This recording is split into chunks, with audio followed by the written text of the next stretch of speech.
जहाँ पे आप मौजूद हैं, एक भयानक आग जो है नमूदार हुई। आनंद फानन जो है इसमें तकरीबन 28 फैमिली जो है वो मुतासर हुई। इस बारे में आप क्या कार्रवाई करने जा रहे हैं? इसके दो पहलू हैं जी।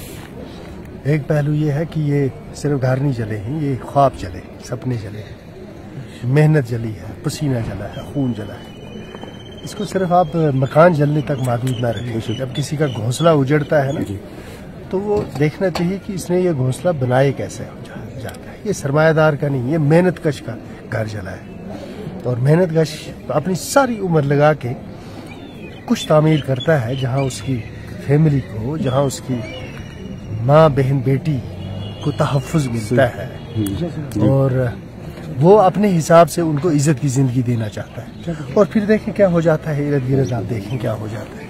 एक नाकर्दा गुनाह की सजा मिल जाती है या इम्तिहान में पड़ जाता है।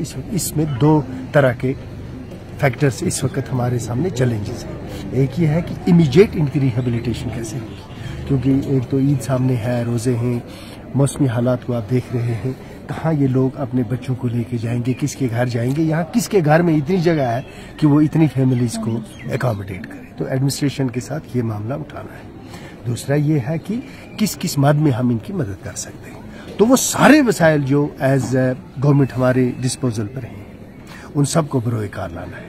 उसके मजीद जो बारामूला और जहाँ तक बारामूला के लोगों की आवाज़ आती है कि बारामूला के लोगों ने जम्मू कश्मीर की तारीख में बड़ा अहम रोल अदा किया है। जब किसी जगह इम्तिहान की घड़ी आई तो बारामूला के लोग कभी पीछे नहीं रहे।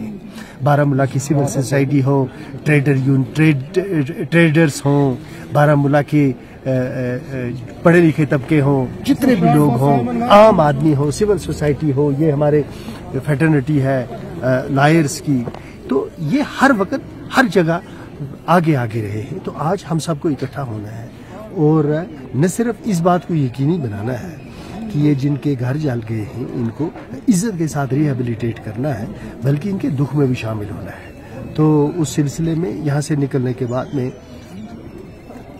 डीसी साहब के पास जाने वाला हूँ और ये तारिक साहब भी मेरे साथ होंगे, नीलूफर जी भी, शाहिद साहब भी, आखूर साहब भी, जितने हमारे मुश्ताक साहब, जितने भी इम्पोर्टेंट लोग हैं हमारे। ये इस वक्त कोई सियासी मामला नहीं है। मैं अल्लाह को हाज़िर नाज़िर रख के कहता हूँ, ये सियासी मामला नहीं है, ये इंसानी मामला है। सियासत उसका एक जुज़ होती है, कुल नहीं होती। तो इस वक्त हम इसलिए यहाँ नहीं आए हैं कि कोई हमने रस्मी जमा खर्च करना है। इस वक्त ये आए हैं कि हमें बाकी कुछ करना है इनके लिए, सो हम करेंगे। तो आप देखते जाएं कि एडमिनिस्ट्रेशन को हम यहाँ रिक्वेस्ट करेंगे और फिर ये रिपोर्ट दे देंगे हम ऑनरेबल चीफ मिनिस्टर साहब को। फिर आगे असेंबली आने वाली है, उसमें बात करेंगे। तो ये जो एक इम्तिहान है, इसमें से निकल जाएंगे इंशाल्लाह, इज्जत और विकार के साथ निकलेंगे। जैसे दूसरी बात यह है कि मैंने